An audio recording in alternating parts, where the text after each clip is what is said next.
At the Oak Island Interpretive Center, Rick Lagina and his nephew, Alex, are meeting with Gary Drayton, archaeologist Laird Niven, and archaeometallurgist Emma Culligan to discuss some of their latest and potentially groundbreaking discoveries. The team has recently unearthed significant artifacts from within a circular feature, and today, they are eager to receive Gary, Laird, and Emma's expert analysis on a coin and a potentially 500-year-old Phoenician bead, both of which were discovered just 1 week ago within a large stone foundation near the shoreline on Lot 5. As Gary examines the coin, he comments, let's have a look, mate. It's the right size for a penny or a halfpenny. Laird and Emma quickly agree, acknowledging its unmistakable resemblance to a historic coin. Oh, yeah. No mistaking that, Emma adds. The discussion soon turns to the coin's possible origins, with someone questioning, King George, and Emma responding, well, let's take a look. Earlier that day, Emma had scanned the coin using the Skyscan 1273 CT scanner, a high-precision machine that emits non-destructive X-ray radiation to penetrate corrosion and reveal the object's finer details. As they analyze the results, Gary and Emma react with excitement. Oh, there you go. Okay. Right there, I see on the right-hand side. The group immediately recognizes the text on the coin. Oh, yeah. It should say George's 3 Rex. Rex, okay. Laird, an expert in ancient inscriptions, explains, yeah, it's Latin. Georgius. Emma confirms, it's the 3rd. Rick, looking closely, states, yeah, that's definitely now. With further discussion, they narrow down its origin to the years 1760 to 1820, with someone adding, I think it's the 1st edition head. Yeah, an early head, Emma concurs. This discovery is significant because it means that the English penny or halfpenny could date back nearly 3 decades prior to the discovery of the money pit in 1795. The question now looms, who left it in the foundation on Lot 5? Was it someone who may have left something of value behind, or perhaps someone searching for the fabled treasure? The excitement in the room is palpable as the team prepares for further excavation. Let's go out there and find some more, Gary says enthusiastically. More digging, Alex agrees. The thrill of discovery is evident as they step outside, with Gary exclaiming, what a great day for finding treasure. He reminds the team, all it takes is one good find. The excavation continues, and suddenly, a new discovery halts them in their tracks. Is that pottery? Someone calls out. Billy, another voice chimes in. Both men have spotted something unusual in the dirt. We both saw that. Look. Oh, I see it, mate, Gary confirms, his trained eyes immediately recognizing something remarkable. The artifact, glistening in the sunlight, is unlike anything they've seen before. Oh, someone gasps as they take a closer look. I see color.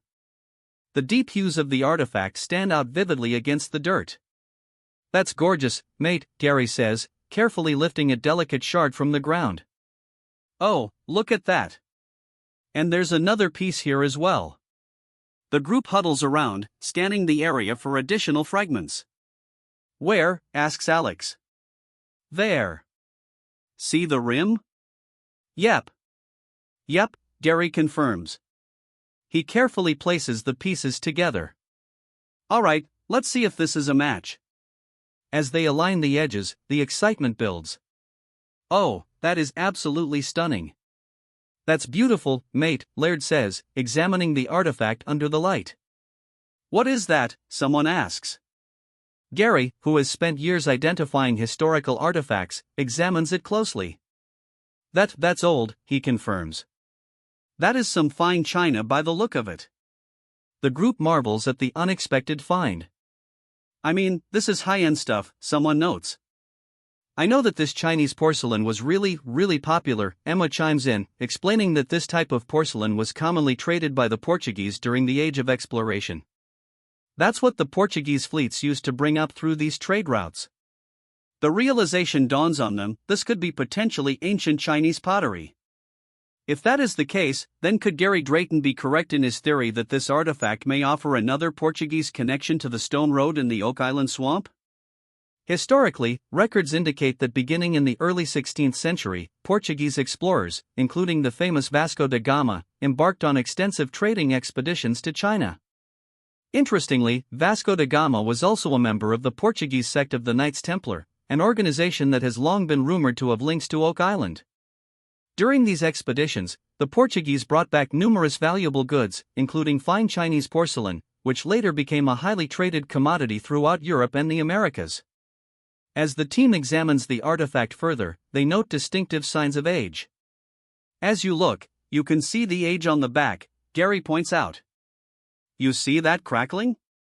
Emma nods, agreeing. On the back? They all recognize that this artifact has been buried for a significant amount of time. It's been in there a while, Gary concludes. But the real mystery remains, what does this find mean in relation to the greater Oak Island mystery? As they continue their excavation efforts, they focus on establishing a connection between these artifacts and the physical constructs on the island, particularly the stone road and stone path that have baffled researchers for years. What we're looking for is to try to establish a connection between these artifacts and the actual physical constructs, Laird explains. Stone road, stone path. The newly discovered pottery could hold crucial clues that might help unravel the island's secrets. It's possible this pottery will give us great insight into what this feature represents, Gary suggests.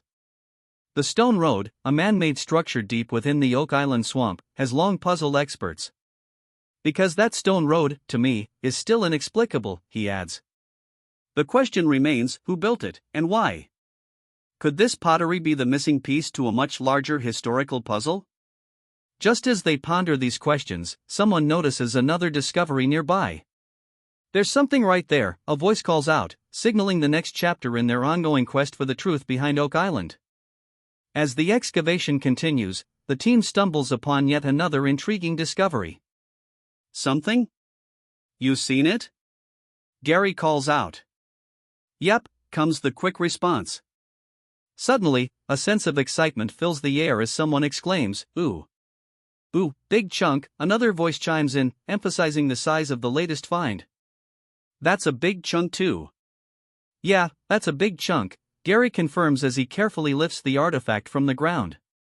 Okay, mate, got it in me hand, mate. Just as they take a moment to examine it, another find is spotted. I'll wait till you get out, one of the team members says as Gary maneuvers out of the hole. Here's another. There's another one? Yep. The discoveries keep piling up, increasing the anticipation. That is so fantastic, someone remarks. But as Gary inspects the piece more closely, he realizes that this find may be something different. Is it? Someone asks, intrigued. Yeah, I think this is a teacup. The realization brings even more excitement. Don't get any better than that, mate, Gary says with a grin. What a perfect start to the morning. The team gathers around to take a closer look.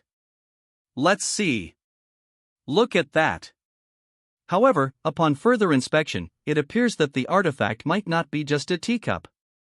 No, it's not. Someone hesitates. It's either a teacup or a bowl. The distinction between the two becomes evident, and then another realization hits. Oh, yeah. Actually. It's two different vessels. Someone nods in agreement. A joking remark follows, where's the silver spoon set with it, right? Laughter spreads through the group, but the excitement remains. That would be nice. Gary, still energized by the discovery, speculates, I'll bet there's more in here. Yep, a team member agrees. And sure enough, another find is spotted. Oh, here we go. Here we go. Oh, look at that, Billy. Yeah. The team marvels at the intricate blue glaze on the artifact. I love this blue glaze, Gary says, his eyes lighting up. Oh. Yeah, that's a Chinese design on it as well, another member points out. Turned into the swamp tea party, in it, someone jokes, earning a chuckle from the group. Yeah. The growing collection of pottery suggests that they are in a promising location. If you found all that pottery, should be a pretty good chance of finding something else here too, right? One of the team members suggests. Given the number of discoveries, the group agrees that they need to go through the area carefully by hand. Agreed, mate, Gary says. As he carefully examines another piece, he quips, I'll put these to one side, 'cause I'm turning into Gary Potter. His humor lightens the mood, but the team remains focused. I think that's a rock, not sure, someone says. But Gary, with his trained eye, corrects them. No, that's a bit of pottery, mate. He turns it over in his hand, noticing something unusual. And it's different as well. It's got black edges. The team leans in for a closer look. So it's two-tone, it would have been black and brown. Another member chimes in, or brown and tan, look. Gary points out an interesting detail, see that darker glaze there? Oh, yeah. And it's on that side. Yep. I've never seen that before. And I haven't, mate, Gary admits. The realization that the artifact is unique adds to the growing mystery. It's got the black glaze on both sides. That is different. Deciding to preserve the find for further study, he announces, alright, we'll put that in the bag to add to the collection. As the artifacts accumulate, the team starts to see a bigger picture forming. I do find the incredible collection of pottery telling some sort of story, one of them remarks. But the mystery is far from solved. And so we need to do our homework, he continues. We need to understand how old this pottery is, what it might have been used for. The next steps are clear. Is there a cultural stylistic understanding of it? And then go from there. Just as they plan their research, another find surfaces. There we go. More pottery, mate. Look, it's tumbling out. Gary is handed yet another artifact, and the excitement only grows. Well, here you go, Gary. Here's your favorite. Gary's face lights up as he takes a look. What you got? Oh. His reaction says it all. Oh, that's bloody beautiful. Holding the artifact carefully, he admires it. Look at that. The intricate design and craftsmanship suggest that this is an extraordinary piece. That is really nice, he states, clearly impressed. Comparing it to previous finds, he makes an observation.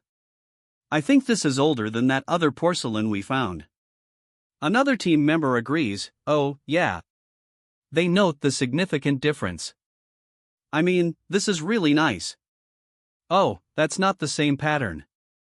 That's an older pattern. Oh, it's different. These findings indicate that multiple groups may have occupied the site over different time periods. So there was a lot of people here who spent a lot of time right here at the end of this road. The implications are massive. And it might span centuries. Determined to continue their search, someone says, let's see what else there is. All right? Yeah. Suddenly, another object catches their attention. Look at that, Gary. Check it out. At first, it is difficult to identify. I think that is a heel of a boot or a shoe. The team inspects it carefully. I'd say it's the heel, yeah. Noticing a key detail, someone points out, do you see that square roll there, mate? The artifact's design suggests a specific method of construction. And that was made by fastening this sole to the shoe with hobnails. Little handmade nails that had square shanks. A crucial distinction is made: if this were a modern shoe, it would have been glued. Now, if it was modern, it would be glued. The conclusion is clear. So, this is an oldie. The team speculates just how old the boot might be. 1800s or older because now they're glued. The possibility of an ancient boot sole found near the stone road in the swamp raises further questions. Who did it belong to? How does it connect to the ongoing Oak Island mystery? It's a very cool find, one of them remarks. The discovery could even provide insight into the builders of the stone road. If there's a certain style to this type of shoe, since it's in close proximity to the stone road, you may be able to infer who built the road. The significance of dating the artifact is not lost on the team. I think it's important to understand the age of this artifact. With that in mind, Gary makes a decision. I'm gonna put it in a bag. Understanding the dates on the pottery in relation to the shoe could reveal crucial information. And the dates on the pottery and see what it tells us about the mystery. The next step is to take the artifact back for proper conservation. I'll bring it back to the lab. They can conserve it properly. As they wrap up, Gary reassures the team, "All right, mate, and I'll let you know if we find any more." With a confident nod, the team agrees. Perfect. Good luck. As they part ways, a final exchange echoes across the dig site.